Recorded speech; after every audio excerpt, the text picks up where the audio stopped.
अस्सलामुअलैकुम। आज हम करने जा रहे हैं class 10 NBF new book chemistry chapter 10 hydroxy compound.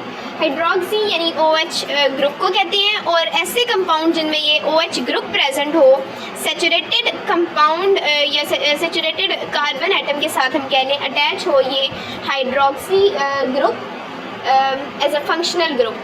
Hydroxy यानी OH ग्रुप सेचुरेटेड कार्बन के साथ अटैच हो, सेचुरेटेड यानी जिसमें सिंगल बॉन्ड होता है तो उसको हम अल्कोहल्स कहते हैं। अल्कोहल की नेमिंग मेरे ख्याल से हम पीछे कर चुके हैं, जैसे मेथानोल, एथानोल, OL हम एंड पे लगा देते हैं। जैसे इथेन का था ना, इथेन जैसे है वो अल्केन है तो इसीलिए इथेन का हम E हटाकर OL लगा देंगे अगर इसके साथ OH ग्रुप अटैच हो, यानी ये अल्कोहल हो तो हम OL लगा देते हैं। और बाकी जैसे एक है तो मेथ और दो कार्बन हो तो एथ, और इसी तरह प्रॉप और फिर ब्यूट और इस तरह सो ऑन। नेक्स्ट हम देखते हैं कि इसको प्रिपेयर कैसे किया जाता है। हाइड्रोक्सी कंपाउंड यानी अल्कोहल्स को हम कैसे प्रिपेयर करते हैं। अल्कोहल्स में से यहाँ पर सिर्फ एथानोल को बता रहे हैं कि कैसे प्रिपेयर किया जाता है। जब एक्वियस ग्लूकोज को फर्स्ट प्रोसेस है फर्मेंटेशन, यानी इसमें ऐसा होता है कि एक्वियस ग्लूकोज को मिक्स किया जाता है यीस्ट के साथ और उसको कुछ दिन के लिए छोड़ दिया जाता है 25 to 35 डिग्री सेल्सियस। ये टेम्परेचर याद रखने होते हैं कितने टेम्परेचर पे, ऑक्सीजन की एब्सेंस में ये हो रहा होता है। और जो यीस्ट के एंजाइम होते हैं वो ग्लूकोज को एथानोल और कार्बन डाइऑक्साइड में कन्वर्ट कर देते हैं। जो एथानोल है हमारे पास वो एक अल्कोहल है और इसी प्रोसेस को हम कहते हैं फर्मेंटेशन। ये भी आपने याद रखना है, in the excess of oxygen होगा, कुछ दिन के लिए छोड़ा जाएगा, टेम्परेचर क्या होगा और यीस्ट के साथ हम मिक्स करेंगे। और हमें किस चीज़ को यीस्ट के साथ मिक्स करेंगे, एक्वियस ग्लूकोज को, और इसका रिएक्शन भी नीचे लिखा हुआ है। देन उसके बाद फर्मेंटेशन जो है वो प्रोसेस के थ्रू 10 to 15% जो है वो एथानोल को प्रिपेयर किया जाता है। और उसके बाद जो इस प्रोसेस के थ्रू जो है ना इसको फिर एथानोल को सेपरेट किया जाता है फ्रैक्शनल डिस्टिलेशन, जो हमने पीछे भी मेरे ख्याल से पढ़ा है लास्ट चैप्टर में। जो हमने लास्ट चैप्टर पढ़ा है उसमें हमने फ्रैक्शनल डिस्टिलेशन के बारे में पढ़ा हुआ है। उसके थ्रू इसको एथानोल को सेपरेट किया जाता है और जिसमें हमारे पास 96% हमारे पास प्योर अल्कोहल बनती है, यानी एथानोल 96% प्योर होती है। तो 96% प्योर होती है और बाकी जो 4% होता है इसमें वो वाटर होता है जो फ्रैक्शनल डिस्टिलेशन के थ्रू रिमूव जिसको नहीं किया जाता।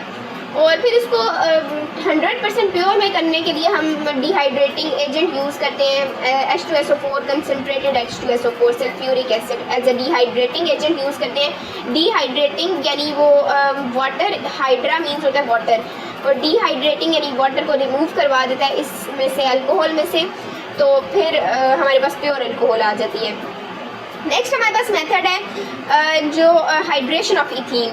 इथीन यानी हमारे पास अल्कीन है एक जिसमें डबल बॉन्ड प्रेजेंट होता है, और इथीन है तो 2 कार्बन इसका मतलब प्रेजेंट होंगे।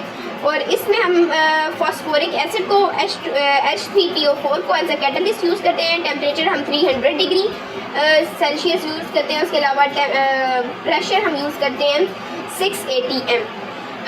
टेम्परेचर, प्रेशर, ये कंडीशंस आपने याद करनी होती हैं और ये देखना होता है कि कौन सा कैटलिस्ट यूज़ हो रहा है और इसकी हाइड्रेशन करवाते हैं। हाइड्रेशन मीन, ऊपर हमने डिहाइड्रेटिंग एजेंट की बात किया तो इधर हम हाइड्रेशन की बात करें, यानी इसमें हम वाटर को ऐड करवाएंगे और हमारे पास अल्कोहल आ जाएगी। वाटर को ऐड करवाएंगे तो एक ये जो कार्बन कार्बन का डबल बॉन्ड है ना, ये हमारे पास एक बॉन्ड टूटेगा और एक तरफ हम OH को ऐड करवा देंगे, दूसरी तरफ H, यानी वाटर में हमारे पास H2O होता है ना, 2 H होते हैं और एक O होता है। तो हम एक तरफ OH ग्रुप ऐड करवा देंगे और एक तरफ हम H करवा देंगे, क्योंकि हमने ये बॉन्ड तोड़ा है, इसके बीच में जो डबल बॉन्ड है वो टूटा है। तो फिर दोनों कार्बन का आप देखें तो दोनों कार्बन ने अब 3-3 बॉन्ड बनाए हुए हैं और कार्बन के 4 बॉन्ड होने चाहिए।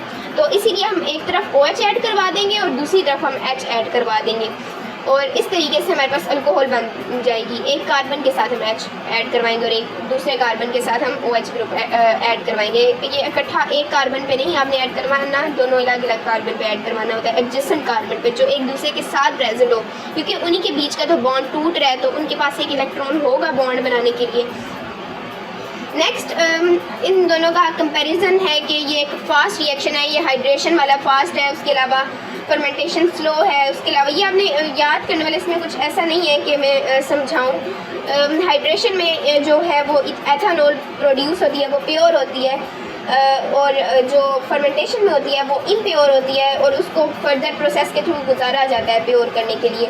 और एक में रॉ मटेरियल यानी जो मेन हम कंपोनेंट यूज़ कर रहे हैं वो ग्लूकोज होता है, और जो सेकंड में है वो इथीन, यानी हाइड्रेशन में इथीन रॉ मटेरियल से यूज़ होता है, जो कि क्रूड ऑयल से आता है, नॉन रीन्यूएबल एनर्जी सोर्स है। जो प्लांट्स वगैरह से, शुगर केन से आता है ये ग्लूकोज, ये तो रीन्यूएबल एनर्जी सोर्स है।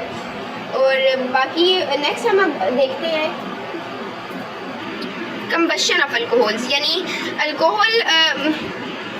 अल्कोहल को हमने बर्न करवाना है ऑक्सीजन के साथ, और इसके रिजल्ट में हमारे पास कार्बन डाइऑक्साइड और वाटर प्रोड्यूस होगा, और एनर्जी भी यानी हीट भी रिलीज़ होगी। तो इसी वजह से, क्योंकि अल्कोहल ऑक्सीजन के साथ रिएक्ट कर जाती है और हीट प्रोड्यूस करती है, और कार्बन डाइऑक्साइड और वाटर यानी इसकी कंबशन हो जाती है, ऑक्सीजन के साथ रिएक्ट करती है, इसी को कंबशन हम कह रहे हैं।